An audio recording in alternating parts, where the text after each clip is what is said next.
Hello everyone. आज हम बात करेंगे कॉन्स्टिट्यूशन के बारे में, जो हमारे देश की रीढ़ की हड्डी है। तो कॉन्स्टिट्यूशन होता क्या है?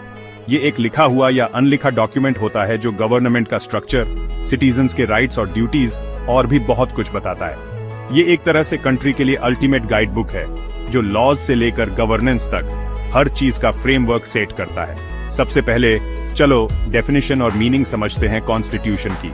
ये एक डॉक्यूमेंट है जो गवर्निंग सिस्टम, सिटीजन्स के राइट्स और लेजिस्लेचर, एग्जीक्यूटिव और जुडिशरी की पावर्स को डिटेल में बताता है। इसे एक सोशल, पॉलिटिकल और लीगल ब्लूप्रिंट समझो जो नेशन के फंडामेंटल प्रिंसिपल्स को दर्शाता है। अब इसके की फीचर्स देखते हैं। 1. Written document. ज्यादातर कॉन्स्टिट्यूशंस लिखे हुए होते हैं, जिससे उनके प्रोविजंस क्लियर और समझने में आसान होते हैं। 1. सुप्रीमेसी। ये देश का सबसे बड़ा कानून होता है, कोई भी कानून इसके खिलाफ नहीं जा सकता। 1. Flexibility and rigidity.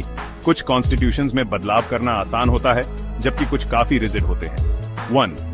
Fundamental rights. Constitution citizens की जिंदगी, आजादी और इज्जत की रक्षा करने वाले फंडामेंटल राइट्स देता है। 1. Judicial independence. एक मजबूत कॉन्स्टिट्यूशन निष्पक्ष न्याय के लिए एक आजाद जुडिशरी सुनिश्चित करता है। 1. Federal structure. कुछ देशों में ये पावर्स को सेंट्रल और स्टेट गवर्नमेंट्स के बीच बांटता है। 1.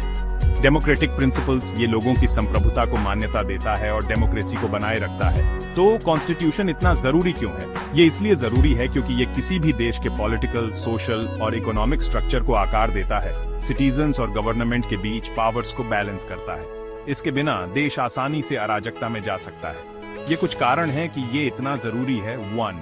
Guarantees individual freedom. ये सिटीजन्स के राइट्स सुनिश्चित करता है, जिससे वे आजाद और सम्मानजनक जीवन जी सके।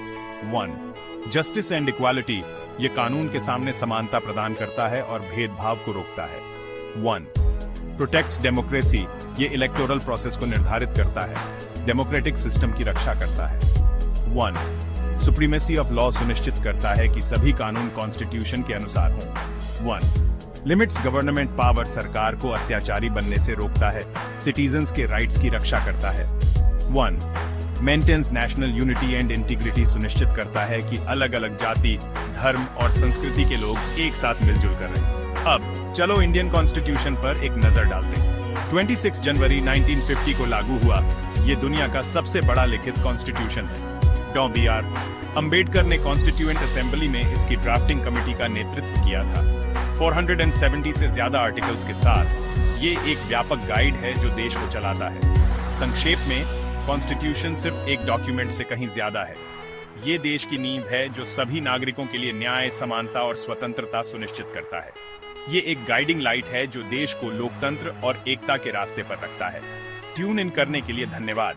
लाइक, कमेंट और सब्सक्राइब करना न भूलें और भी इंगेजिंग कंटेंट के लिए। अगली बार तक एक्सप्लोर करते रहें और जानकारी रखें।